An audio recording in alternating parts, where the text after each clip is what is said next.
Monday, guys, and thank God it's Monday! Ayun, back to normal na dahil business mode na ulit. Kaya lang gluto soup lang meron yung stock ko, kaya puro gluto na natira. Pero okay lang. Thank you so much ulit sa mga nag-advance payment and sa mga nagpa-reserve na. Ayun. Nga pala, ngayon, Monday, hindi ko sure kung mag-workout ako kasi nga si Heinz, hindi ko alam kung anong oras uwi. Pero gusto ko sanang mag-workout. Pero parang alanganin kasi minsan, syempre, mas iniisip ko rin siya na kapag nag-workout pa ako, antayin niya ako, sayang yung oras, imbis na makapagpahinga na kami or makakain na siya. Alam mo yung ganun. Kaya minsan, hindi ako nakapag-workout kapag Monday na dahil nga doon. Pero, if ever na hindi ako mag-workout, baka mag-wet area lang ako. If ever na alanganin yung uwi niya, magagano lang ako para pagdating niya, nakaligo na ako, diba? So, check ko muna. And thank you so much pala sa nag-message sa akin kagabi sa Instagram. Sabi niya na lately, parang depressed siya. Kanya na minsan daw parang feeling niya na nakakaingit nga yung ibang tao. Ganyan. Sabi ko nga rin sa kanya na may kanya-kanya tayong blessing and may kanya-kanya tayong life. Like, hindi natin kailangan mainggit kasi unang-una, isipin natin lagi na meron nagagawa yung ibang tao na hindi natin nagagawa. May nagagawa tayo na hindi nagagawa ng ibang tao. Balance lang ang life. Nasa sayo lang yun kung paano mo talaga i-appreciate yung buhay natin, diba? Nakadistract yun yung oras na namin. Niligan kasi na sa battery. So, yun nga. And sabi ko nga sa kanya, normal lang. Lately rin may ganyan ako. And normal lang sa babae talaga na may mga ganyang feeling. Like, halimbawa wala na kapag housewife ka or wala ka masyadong ginagawa sa life. Alam mo yun? I mean, hindi naman sa walang ginagawa. Pero, baka aalaga ng anak or kung ano. May times talagang ganyan na pag nasa bahay ka. Kaya, minsan labanan natin, gumawa tayo ng way para ilibang natin. Kahit ako, imagine niyo ako, di ba may online business ako, kung tutuusin parang, online business. I mean, most of the time, mag-isa lang ako, di ba? Kasi si Heinz nag-work umaga pa lang, tapos sa gabi lang kami nakikita. Ginagawa ko, dilibang ko yung sarili ko. Hindi mo naman kailangan gumastos ng sobrang gastos talaga para libangan yung sarili mo, di ba? I mean, yan, mag-workout ka. Workout, yan pinaka number 1 na maganda. Healthy na. Alam niyo yun. Tapos, nakakaganda pa ng skin, nakaka-relax, nakakawala ng stress. Kaya, yun ang isang magandang, pampalibang sa life. Marami tayong pwedeng gawin. Kung di ayaw mo naman mag-gym, magbasa-basa ka ng mga positive quotes. Talagang kung wala kang time din may nag-aalaga ka ng baby or kung ano man, basa ka ng mga positive quotes. Iwasan yung makipag-usap sa mga taong nega or puro ibang tao lang pinag-uusapan kasi hindi rin maganda. Kasi imbis na hinihila ka nila pataas, parang hanggang dito ka lang. Kasi nga, yun, imbis na i-entertain natin yung mga chismis or kung ano man, kundi naman tayo sure. Di gumawa na lang tayo ng mas magandang bagay. Like, magbasa tayo ng books. Kala mo, nagbabasa ako, makasabi. Pero, wala. Ang dami-dami yun sa Google na pwedeng basahin na super positive na mga quotes or stories. Kasi malaking tulong talaga yun. Kaya sa makipag-chismisan ka sa ibang tao na pinag-uusapan ibang tao, 'di ba? Mas maganda lang na ayusin mo natin sa buhay natin. Minsan reflect din tayo na puro na lang ibang tao na nakikita natin. What more, ano kaya yung buhay natin? Alam niyo yun? Imbes na maging gano'n na lang yung thinking natin, mas maganda na rin talaga na minsan nag-reflect. Talagang wala namang perfect eh. Kahit naman ako minsan, syempre hindi natin na iwasan makapagpuna ng ibang tao. Pero minsan pag alam kong parang sobra na, I mean, syempre, tao lang, di ba? Pag alam natin gano'n na minsan parang sobra na tayo, kung makapag-judge or makapag-conclude lang kunwari ng mga buhay-buhay nila na, ay, bakit ganito si ganito, baka ganyan. Minsan, nasa-stop ako, pinopost ko yung sarili ko na, bakit kaya? Siguro may dahilan. Kahit kami ni Heinz, pa nag-uusap kami yan. Pag minsan, masyado namin pinag-uusapan yung kahit sino. Parang iniisip na, minsan ako na lang nag-correct na parang, ay, baka mamaya kasi ganito yung background niya, baka ganito kasi siya. And yet, alam. Tapos nagpo-pause ako, iniisip ko na, bakit ba lagi yun na lang yung topic or bakit ba yung pinag-uusapan? Bakit hindi na lang yung sarili mo natin? Tingnan mo natin yung sarili natin bago tayo magpag-usapan yung ibang tao. Ganun lang naman eh. Wala naman. Talagang nasa ano na talaga. Wait lang. Yun, naputol kasi tumawag si Heinz. Yun nga, sabi ko nga na nasa ano talaga natin yung kasalanan, pero nasa sa atin lang yun kung ito-tolerate natin or lalabanan natin yung mga ganong ugali. Kahit sino naman, kahit sino, kaya wala tayong karapatan magsabi na sa ibang tao na, uy, masama ugali mo, plastic ka, ganito ka. Bago mo sabihin yan, isipin mo muna sarili mo kung hindi ka rin ganon, diba? So, yun lang. Yun na yung maganda masasabi ko kasi naalala ko lang yung PM sa akin kagabi. May times talagang ganyan, may hormonal imbalance. Feeling ko yung hormonal imbalance yan eh. Kasi ganyan ako last time, pansin nyo yung vlog ko, 10 minutes, ganyan lang. Kasi nga parang, wala ako sa mood, pero pinipilit ko rin, alam niyo yun, pinipilit ko rin na parang iniisip ko na kahit ganito naramdaman ko, nilalabanan ko, kasi ayoko rin naman na, magpa-stay doon na ganun yung feeling ko. Sabi nga ni ate yan na may labanan mo pag may ganyan ka, kasi unang-una kawawa rin yung mga tao sa paligid mo, like asawa mo, diba? So, yan. Yun ang masasabi ko ngayong araw na to. Alam ko, minsan paulit-ulit ako nagre-remind, pero syempre, kaya ako paulit-ulit minsan sa mga paalala ko kasi syempre hindi naman, minsan nakakalimutan natin agad, kailangan natin ng reminders. Kahit sa sarili ko rin naman kahit sinasabi ko naman to sa inyo, kahit nag-vlog ako about this topic, parang iniisip ko rin naman na para rin sa sarili ko, nare-remind ko rin sarili ko na baka minsan nga may nagagawa akong ganito, ganyan, nare-realize ko naman. So, pag ganyan, nagpa-pray lang ako, humingi ako ng sorry kay God, and yun, tsaka yung mga nangyayari sa past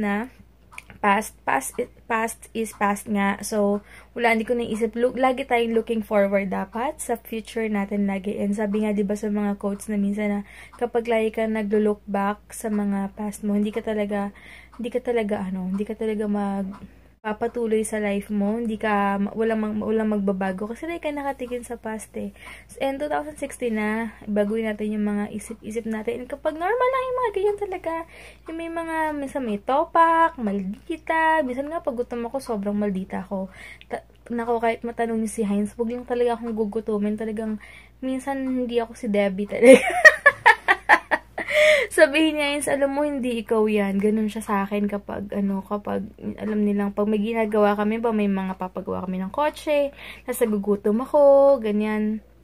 Pag naramdaman ko na yung gutom ko, late lunch, talagang minsan may init talaga yung, alam niyan, mga girls, diba? Yan talaga tayo. May mga times talagang ganyan. So, yun lang. And, ganun talaga ang life. Yung life nasa sa atin lang talaga kung paano natin i-handle yung mga situations na nangyayari sa life natin. So, yun lang. Ang dami ko na namang nasabi. Mamaya na guys, magbe-breakfast muna ako and shower. Ayan, pupunta muna ako sa LBC ngayon. And then, try ko magpa-car wash kasi super dumi. Pati yung salamin ni Bratty. Sobrang dumi na. Pero, check ko muna. Kaya mamadali ako. Magbaon na lang muna ako ng eggnog para pag nagutom ako, yun muna yung pampalipas gutom ko. And then, sa gym na ako, sa gym na lang ako kakain kasi brown rice. Talagang, strictly diet na talaga ako. Tatanggalin ko muna as much as possible. Kakayanin ko. Tanggalin muna yung sweets and very salty na food. And then after 7, siguro bibili ako ng mga fruits later. Para pag sa gabi, in case na magutom ako, fruits na lang yung kakainin ko. So, dito na lang. Ayan, grabe. Tignan nyo ng ate. Namula agad. Ganyan sensitive yung skin ko. Grabe, diba? Konting kamot lang ng atin, namula na agad. May something wrong sa, sa mata ko. Hindi ko alam kung sa pilik mata ko. Kaya kailangan ko na tong iparetouch. ASAP. Kaya lang wala pa akong time. Dapat, pag ipaparetouch ko to, yung tipong hindi ako magsasauna and steam para mas matibay siya. Kasi last time, siguro kaya ganun yung nangyari. Nalagas lahat. Kasi, after no, nag-sauna and steam ako agad. Check natin muna. Parang, wait lang, check ko muna para may something talaga eh.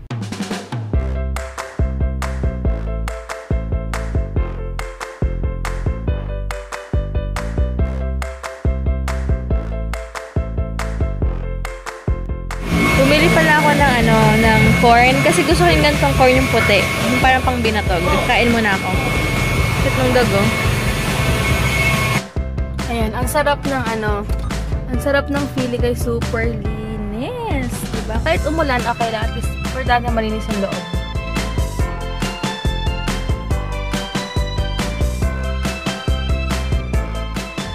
Doon ako dadaan sa may TS Cruz kasi alam kong super traffic na naman sa highway.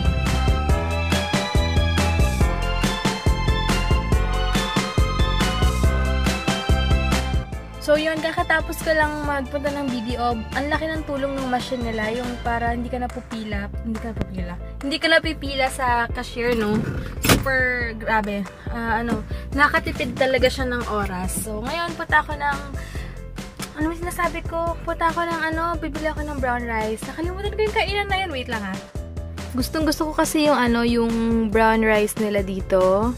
Unang-una marami tsaka masarap. Basta. Ayan, ito na pala yung rice. Ang layo ng parking ko, dun pa. Kaka-car wash ko pala. Tignan naman. Tawag nila dito, Boracay. Ayan.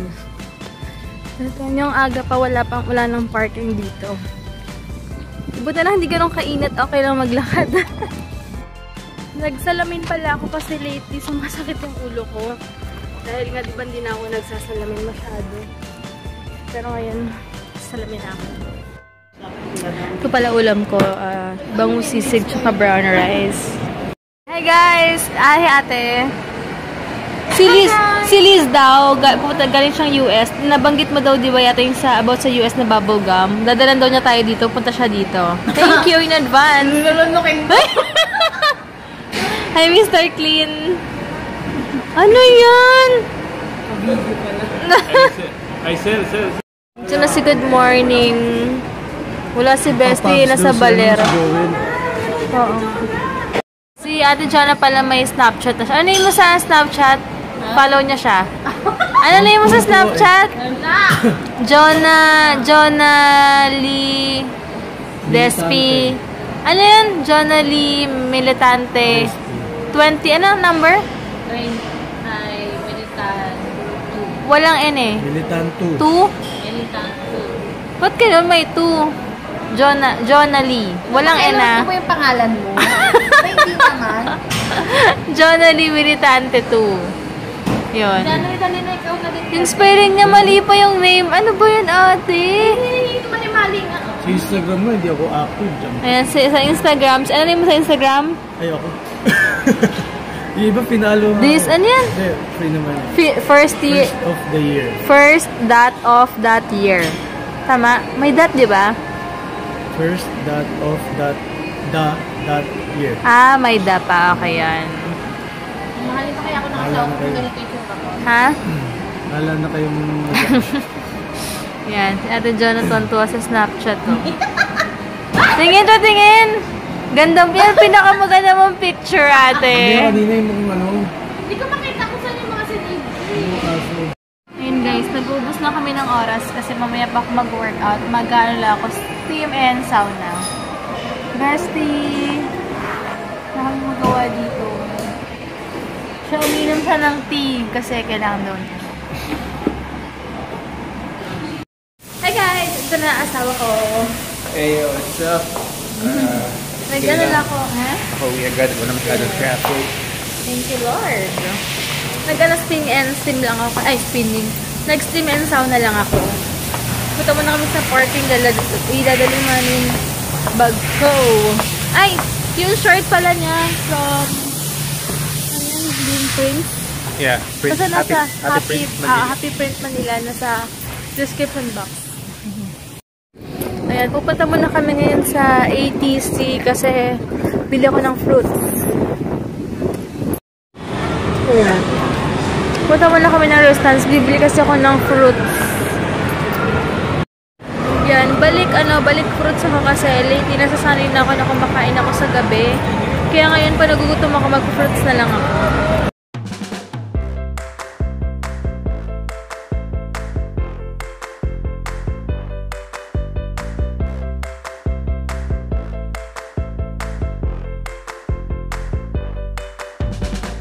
Titikman ko to, cheese light. Kung kainin yan. Dito, ngayon. Summer na.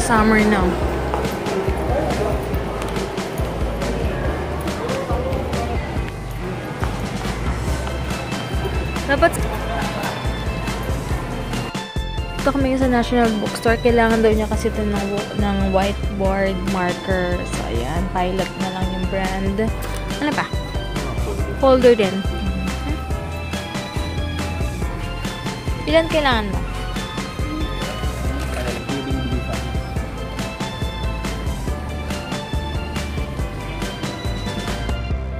Nag-inquire kami ng about sa Pacman versus Bradley.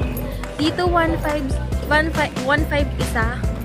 Sa ano naman, sa may players naman 850. Baka mas mura pa rin sa Shakey's, no? lang yun. Oo nga eh. Shakey's na lang ulit kami. Tapos gala na lang tayo sa MOA after. Hindi na din kami nakapunta ng MOA. Ang tagal na, Jel. So, Shakey's pa tayo? Makapagal ulit? Or gusto mo dito sa Las Piñas? Dito lang. Oh, sige, dito lang kami. Bahala na, basta tingin kami. Dito lang. Malapit. Ay, mo sa BF pa rin niya ako. Basta bahala na, mag-check muna kami. Gusto na yun kasi mapanood yung ano. Yes. Tapos, this week manood kami ng Batman versus Superman. So, excited na kami. Dami, busy kami sa mga panonoorin namin.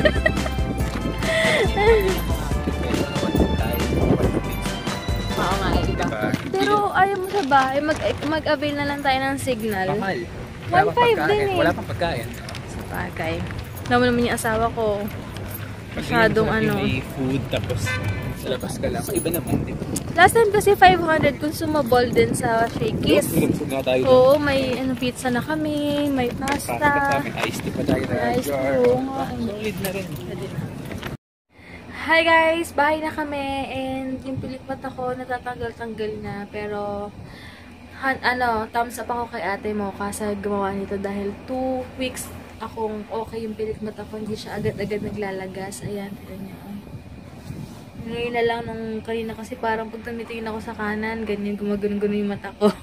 Parang may masakit. Ngayon okay. Jill, mag-ayos ka na! Where is that? Yun, parang may gumagano-gano. Pero ngayon okay na. Ayun. Anyway, sobrang happy ako kasi blessing dahil hindi tumaas yung quarantine namin. Super blessing na yun. Yun pa lang, sobrang blessing na sa amin. Tuwang-tuwa na ako doon. And thank God sa lahat-lahat talaga. Kahit ilang oras ng aircon namin. Minsan nga, ang tawag dito, umaga namin binubuksan basta mga aga. Tapos tanghali ko na pinapatay kasi nga doon ako nagigising. Hindi ko na pinapapatay kay Heinz yung aircon pag umaalis siya kasi nangiinita na ako. Tapos yung comforter namin napakapal. Ito yung pinaka-favorite ko na comforter kasi siya, iba yung texture niya. Parang malambot-lambot. Basta ayoko yung katulad na ginagamit niya. Ayan, blanket. Ayoko so gantong comforter. Ang sarap ng feeling. Yun, kaya natuwa lang ako kasi medyo affordable pa naman yung aircon namin. Na-expect ko medyo tataas kasi sa gamit namin. Pero sobrang happy ako. Blessing na yun. Yun lang. And yun, good night na guys. Bukas na lang. And thank you so much for watching. Yung mga shoutout ko soon na lang kasi pagod na rin ako kasi nga nagsawa ng instim ako kaya naubos ng energy ko. Saglakad-lakad pa kami. Basta nakatamad na rin. Bukas na lang. Ano kaya ako? Basta bukas na lang guys. Maraming salamat sa inyo. And God bless. Love you all. Wait lang, Jab. Good night ka na. Hey, good night guys. It's time to sleep, time to rest. Mag-ano pa yun, mag-aayos pa yun ng pang-gym niya.